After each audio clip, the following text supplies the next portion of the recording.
Assalamualaikum warahmatullahi wabarakatuh. Perkenalkan, nama saya Novina Fianti, Prodi Manajemen Keuangan Syariah, NIM 19.2900.052. Baik, saya akan memaparkan materi mengenai konsep dasar sistem, konsep data, konsep informasi, konsep data dalam sistem informasi, dan konsep manajemen.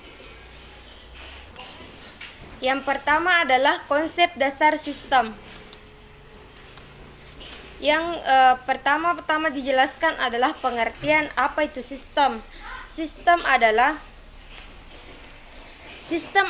kumpulan dari bagian-bagian yang berhubungan dan membentuk suatu kesatuan yang majemuk, dan di mana masing-masing bagian-bagian tersebut bekerja untuk mencapai suatu kesatuan dalam situasi yang majemuk pula.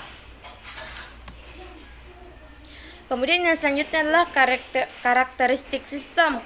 Karakteristik sistem yang terbagi menjadi 9 bagian. Yang pertama itu adalah komponen sistem. Komponen sistem adalah sesuatu yang membentuk sistem. Kemudian yang kedua adalah batasan sistem. Batasan sistem adalah batasan yang menjadi pembatas antara bagian luar dan bagian dalam sistem, atau bagian dalam sistem dengan lingkungan luarnya. Kemudian yang ketiga adalah lingkup luar sistem. Kemudian lingkup luar sistem adalah segala sesuatu yang ada di dalam yang ada di luar sistem. Kemudian selanjutnya adalah pengolahan. Pengolahan adalah bagian dari sistem yang berfungsi sebagai tempat untuk mengolah data. Kemudian yang selanjutnya adalah sasaran atau tujuan. Kemudian yang selanjutnya adalah keluaran atau hasil dari proses sistem. Dan yang selanjutnya yang ketujuh adalah penghubung. Kemudian penghubung artinya adalah penghubung antara bagian dalam sistem dengan bagian luar sistem. Kemudian adalah masukan atau input, dan yang masukan atau input adalah sesuatu yang dimasukkan ke dalam sistem untuk diproses dan mempunyai umpan balik. Selanjutnya adalah klasifikasi sistem. Klasifikasi sistem terbagi atas 4. Yang pertama adalah sistem abstrak dan sistem fisik, di mana sistem abstrak itu adalah sistem yang tidak terlihat oleh manusia. Seperti misalnya sistem yang tidak terlihat oleh manusia itu kayak berupa sistem yang tidak terlihat oleh manusia seperti sistem agama. Kemudian sistem fisik adalah sistem yang dapat dilihat oleh manusia, yaitu seperti sistem transportasi, sistem informasi. Kemudian yang kedua adalah sistem buatan dan sistem alamiah. Sistem buatan adalah sistem buatan manusia seperti sistem komputer. Kemudian sistem alamiah adalah sistem yang bukan buatan manusia atau ada secara alami seperti sistem rotasi bumi. Kemudian yang ketiga adalah sistem tertentu dan sistem tak tertentu. Kemudian sistem tertentu adalah sistem yang dapat diprediksi prosesnya atau dapat dideteksi cepat secara cepat interaksi antara bagian-bagian di dalam sistem. Kemudian yang kedua adalah sistem tak tentu. Sistem tak tentu adalah sistem yang hasilnya tidak dapat diprediksi karena mengandung unsur probabilitas, misalnya sistem persediaan. Kemudian selanjutnya adalah sistem terbuka dan sistem tertutup. Sistem terbuka adalah sistem yang berhubungan dengan lingkungan luarnya, sedangkan sistem tertutup adalah sistem yang tidak berhubungan dengan lingkungan luarnya atau relatif tertutup.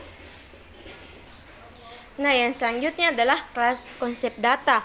Yang pertama adalah klasifikasi data. Klasifikasi data yang pertama adalah klasifikasi data berdasarkan sumber data, yaitu terbagi atas 2, yaitu data internal dan data eksternal. Data internal adalah data yang diambil dari dalam organisasi. Di dalam organisasi misalnya data pegawai, data stok barang di gudang dan sebagainya. Kemudian data eksternal itu adalah data yang berasal dari luar organisasi yang juga dibagi atas dua, yaitu data eksternal primer dan data eksternal sekunder. Data eksternal primer adalah data yang diambil dari peneliti secara langsung, sedangkan data eksternal sekunder itu adalah data yang diambil atau hanya mendengarkan dari orang lain. Kemudian adalah klasifikasi data berdasarkan cara memperolehnya. Yang pertama adalah data primer. Data primer adalah data yang diambil langsung dari perusahaan atau diambil langsung dari organisasi. Misalnya data kepuasan pelanggan terhadap pelayanan PLN. Kemudian data sekunder adalah data yang diambil tidak langsung dari objek penelitian, melainkan melalui suatu metode atau berbagai metode komersial, seperti data jumlah warga di suatu desa atau data APBN. Jadi data itu bersifat sekunder. Selanjutnya adalah klasifikasi data berdasarkan waktu pengumpulannya yang dibagi juga atas dua. Yang pertama itu data cross section, yaitu data yang diambil per satuan waktu tertentu. Misalnya anggaran penjualan per 15 Oktober begitu. Kemudian klasifikasi berdasarkan sumbernya yang kedua adalah data time series atau berkala, merupakan data yang diambil dari mengalami perkembangan atau mengalami kelanjutan dari tahun ke tahun. Misalnya data pendaftar calon haji dari tahun 2014 sampai tahun 2019. Kemudian yang selanjutnya adalah klasifikasi data berdasarkan jenis data yang dibagi atas dua pula, yaitu data kuantitatif dan data kualitatif. Data kuantitatif adalah data yang dimuat dalam bentuk angka. Misalnya jumlah mahasiswa yang lulus di IAIN Parepare tahun 2020. Kemudian data kualitatif adalah data yang tidak dalam bentuk angka, tetapi data ini seperti menafsirkan sesuatu. Misalnya maksudnya data ini berbentuk makna. Misalnya jumlah tanggapan masyarakat terhadap penggunaan plastik. Kemudian adalah klasifikasi data berdasarkan sifat data yang dibagi atas dua, yaitu data diskrit dan data kontinu. Data diskrit itu adalah data yang menggunakan bilangan asli atau dapat ditentukan banyaknya. Maksudnya bilangannya itu pasti. Misalnya jumlah mahasiswa di kelas J2 itu sejumlah 38 orang. Sedangkan data kontinu itu adalah data yang tidak pasti atau data yang menggunakan iming-iming seperti kurang lebih atau sebagainya. Contohnya hasil panen di sidrap itu kurang lebih 3.000 ton. Jadi menggunakan iming-iming kurang lebih begitu. Yang selanjutnya adalah nilai data. Nilai data adalah isi data atau informasi yang tercakup dalam elemen-elemen dalam data. Yang selanjutnya adalah pengolahan data. Pengolahan data itu terdiri dari penginputan, kemudian data transformation, dan informasi output atau keluaran yang dihasilkan dari data tadi. Yang selanjutnya adalah sistem informasi atau konsep informasi. Yang pertama adalah fungsi informasi. Fungsi informasi itu ada banyak, diantaranya yang pertama itu adalah sumber berita, kemudian yang kedua sumber pengetahuan baru, kemudian yang ketiga sebagai hiburan, kemudian yang keempat memberikan kepastian, kemudian yang kelima adalah alat untuk menyosialisasikan suatu hal atau kemudian yang selanjutnya adalah alat untuk memengaruhi masyarakat dan alat untuk sebagai dasar dalam menyampaikan informasi, dalam menyampaikan suatu informasi kepada orang lain. Jadi sebenarnya fungsinya itu masih banyak yang lainnya. Selanjutnya adalah siklus informasi. Siklus informasi itu berawal dari proses kemudian menghasilkan output atau keluaran, kemudian output atau pengeluaran tersebut diterima oleh seseorang, kemudian seseorang tersebut memberikan keputusan atau tindakan, kemudian hasil dari keputusan atau tindakan tersebut dalam bentuk data, kemudian data tersebut diinput kembali, kemudian diproses lagi. Jadi selalu mengalami kayak rotasi begitu, seperti bermula dari proses, output, penerima, kemudian keputusan tindakan, hasil tindakan, data, kemudian input. Jadi itu selalu mengalami rotasi. Yang selanjutnya adalah jenis-jenis informasi. Jenis informasi dibagi atas 4. Yang pertama, jenis informasi berdasarkan fungsi dan kegunaannya. Yang misalnya informasi yang berguna untuk cara panduan membuat sesuatu atau tutorial dalam membuat sesuatu. Kemudian selanjutnya adalah jenis informasi berdasarkan format penyajiannya. Yang pertama itu informasi dalam bentuk tulisan, kemudian informasi dalam bentuk video atau gambar, kemudian informasi dalam bentuk gambar, kemudian yang ketiga informasi dalam bentuk video atau film. Kemudian yang selanjutnya adalah jenis informasi berdasarkan aspeknya. Yang pertama itu adalah dalam aspek ekonomi, aspek pendidikan, aspek kesehatan, aspek gaya hidup, dan aspek politik dan sebagainya. Kemudian adalah jenis informasi berdasarkan cara menyampaikannya. Yang pertama itu adalah informasi yang disampaikan setiap waktu. Kemudian yang kedua adalah informasi yang disampaikan secara berkala. Kemudian yang ketiga adalah informasi yang disampaikan secara mendadak. Kemudian yang keempat adalah informasi yang dikecualikan. Dan yang terakhir adalah informasi yang didapat setelah melakukan permintaan. Kemudian adalah nilai informasi. Menurut Mustakini tahun 2008, informasi itu disebut bernilai apabila nilai manfaatnya lebih tinggi daripada biaya mendapatkannya.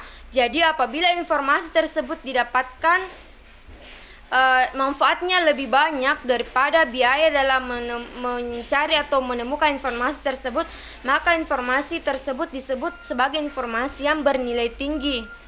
Sebaliknya, begitupun sebaliknya. Nah, selanjutnya adalah kualitas informasi. Kualitas informasi itu disebabkan oleh 3 hal. Yang pertama adalah tepat kepada orangnya atau relevan. Informasi disebut berkualitas apabila informasi tersebut tepat sasaran atau tepat kepada orang yang dikhususkan untuk diberitahukan. Kemudian yang kedua adalah tepat waktu. Informasi disebut berkualitas apabila informasi tersebut datang tepat pada waktunya, tidak terlambat. Kemudian yang ketiga adalah tepat nilainya atau akurat. Informasi disebut berkualitas apabila informasi tersebut akurat atau tinggi nilainya di mata orang yang menerima informasi tersebut. Selanjutnya adalah konsep dasar sistem informasi. Konsep dasar yang pertama adalah komponen sistem informasi. Komponen sistem informasi itu ada 8. Yang pertama adalah komponen input atau masukan. Kemudian yang kedua adalah komponen model atau merupakan model matematik yang memanipulasi data yang diinput. Kemudian yang ketiga adalah komponen output atau keluaran. Kemudian yang keempat adalah komponen teknologi. Kemudian yang kelima adalah komponen hardware. Kemudian komponen software. Kemudian komponen basis data dan komponen kontrol. Yang selanjutnya adalah jenis sistem informasi yang dibagi atas 7. Yang pertama adalah sistem informasi manajemen, merupakan sistem informasi yang berhubungan dengan manajemen. Kemudian yang kedua adalah sistem informasi akuntansi yang biasa disingkat SIA. Sistem informasi akuntansi adalah sistem informasi yang memberikan informasi mengenai akuntansi atau sesuatu yang berhubungan dengan akuntansi.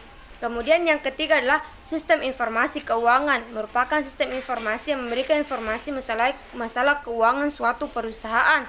Kemudian yang keempat adalah sistem informasi manufaktur yang memberikan informasi mengenai bisnis dalam suatu perusahaan, seperti sistem informasi yang wajib diterima dalam suatu perusahaan.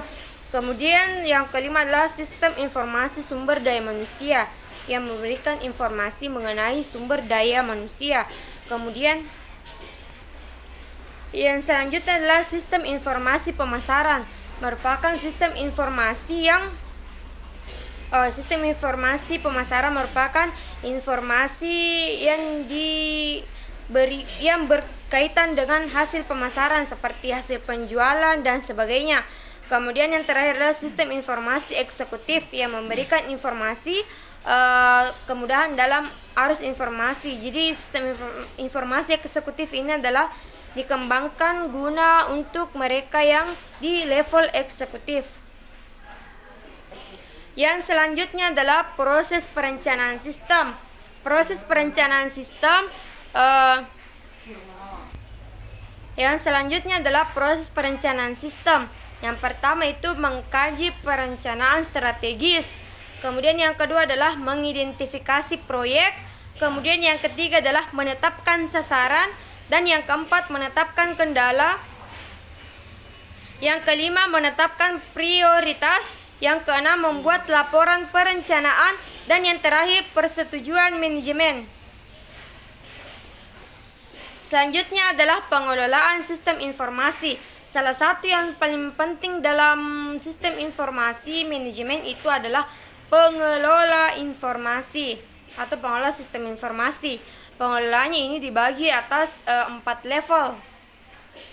Yang pertama adalah level paling atas yang untuk perencanaan strategis kebijakan dan pengambilan keputusan.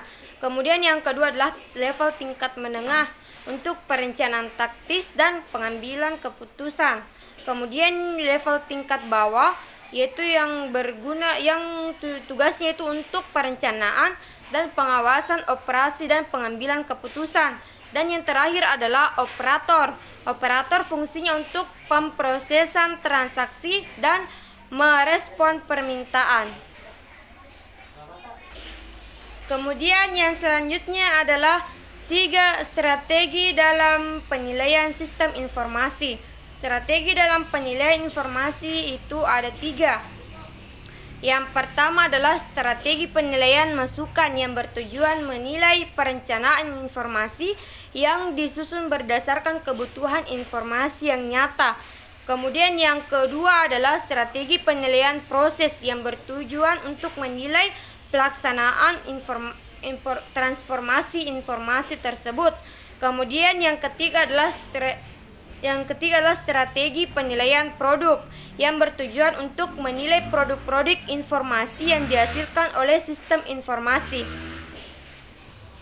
Nah, yang terakhir adalah konsep manajemen. Yang pertama itu adalah pengertian manajemen. Manajemen merupakan dalam arti luas merupakan manajemen sebagai perencanaan, pengorganisasian, pengarahan dan pengendalian yang dikenal oleh 4P. Sumber daya organisasi untuk mencapai tujuan secara efektif dan efisien. Pengertian manajemen secara umum merupakan ilmu atau seni untuk mengatur seseorang, mengelola dan mengkoordinasi yang bertujuan untuk mencapai suatu tindakan untuk mencapai tujuan tertentu. Kemudian yang selanjutnya adalah bentuk kegiatan manajemen. Kegiatan manajemen untuk masing-masing tingkatan dapat dikategorikan sebagai berikut. Yang pertama itu adalah perencanaan strategis. Perencanaan strategis itu yang pertama proses evaluasi lingkungan luar organisasi. Kemudian yang kedua adalah penentuan tujuan. Dan yang ketiga adalah penentuan strategis. Kemudian yang kedua adalah pengendalian manajemen.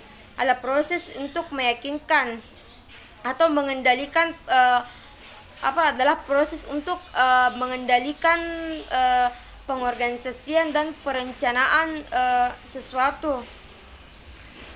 Kemudian yang terakhir adalah pengendalian operasional yang berfungsi atau tujuannya untuk mengendalikan kegiatan operasional manajemen yang dilaksanakan agar kegiatan manajemen itu lebih efektif dan efisien. Nah, yang terakhir adalah pengawasan manajemen. Pengawasan manajemen adalah pengertian pengawasan merupakan proses untuk menjamin bahwa kegiatan yang dilaksanakan itu telah sesuai atau telah sama atau sesuai dengan apa yang direncanakan. Kemudian fungsi pengawasan manajemen. Yang selanjutnya adalah fungsi pengawasan dalam manajemen. Yang pertama, pengawasan menilai apakah setiap elemen atau unit dalam organisasi menjalankan kebijakan menurut aturan yang telah ditetapkan. Kemudian yang kedua, untuk menilai surat maupun laporan apakah telah mendeskripsikan aktivitas yang aktual dan teliti. Kemudian yang ketiga adalah sebagai penilai terkait pengontrolan aktivitas manajemen. Kemudian yang selanjutnya adalah tujuan pengawasan. Tujuan pengawasan untuk menjamin bahwa kegiatan manajemen berjalan dengan semestinya, sesuai dengan apa yang direncanakan atau apa yang ditargetkan sebelumnya. Hanya itu yang dapat saya sampaikan. Lebih dan kurangnya mohon dimaafkan. Wabillahi taufiq wal hidayah. Wassalamualaikum warahmatullahi wabarakatuh. Terima kasih.